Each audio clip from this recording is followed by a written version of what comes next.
এবার রমজানে নিত্যপণ্যের কোনো সংকট হবে না এমন নিশ্চয়তা দিচ্ছে সরকার। ব্যবসায়ীরাও এই নিশ্চয়তায় আস্থা রাখার কথাই বলছেন। কেন্দ্রীয় ব্যাংকের তথ্য বলছে, রোজায় পণ্য বাজার স্বাভাবিক রাখতে খোলা হয়েছে পর্যাপ্ত ঋণপত্র। গেল বছরের চেয়েও এবছর বেশি পরিমাণে আমদানি হচ্ছে ভোজ্য তেল, চিনি, ছোলা সহ নিত্যপণ্য। রমজানে ভোগ্যপণ্যের সরবরাহ নিশ্চিতে এবার ঋণপত্রের সীমায় ছাড় দেওয়ার কথা বলছে কেন্দ্রীয় ব্যাংক। ব্যাংকগুলোতে এবার বৈদেশিক মুদ্রার কোনো সংকট নেই, যে কারণে গেল বছরের চেয়ে চলতি বছর সেপ্টেম্বর অক্টোবরে ভোজ্য তেল, চিনি, ছোলা সহ নিত্যপণ্যের আমদানিও বেশি। চাহিদার চেয়ে আমদানি বেশি হওয়ায় এবার রমজানে কারসাজি না হলে সংকটের কোনো সুযোগ নেই বলে মনে করছেন খুচরা বিক্রেতারাও।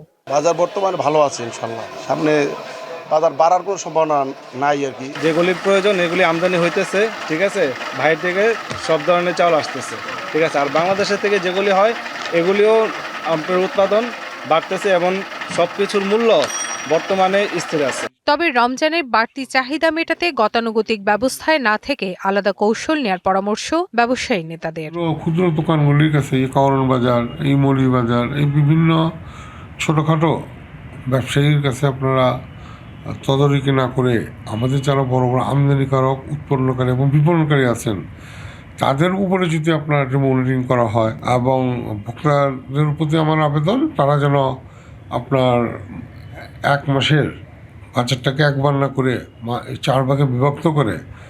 হিরন আরও মিনারেল ওয়াটার মাত্র 50 পয়সায় প্রতি লিটার। এই মালামালগুলি ক্রয় করেন, তাহলে বাজারে একটা চাপ সৃষ্টি কম হবে। এদিকে বাজার স্থিতিশীল রাখতে এরই মধ্যে রমজানের প্রস্তুতি শেষ করেছে টিসিবিও।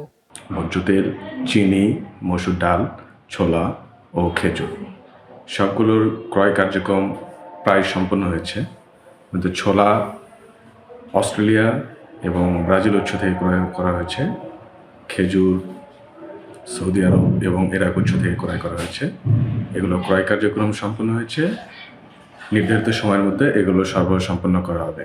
বাংলাদেশ ব্যাংকের তথ্য অনুযায়ী গেল সেপ্টেম্বর এবং অক্টোবর 2 মাসে প্রায় $12 বিলিয়ন ভোগ্যপণ্যের ঋণপত্র খোলা হয়েছে। আমরা রমজানের প্রায় 3 থেকে 4 মাস আগে থেকে আমরা একটা নির্দেশনা দেই যে এগুলো ব্যাংকার গ্রাহক সম্পর্কের ভিত্তিতে তারা এইগুলো আমদানি করতে পারবে।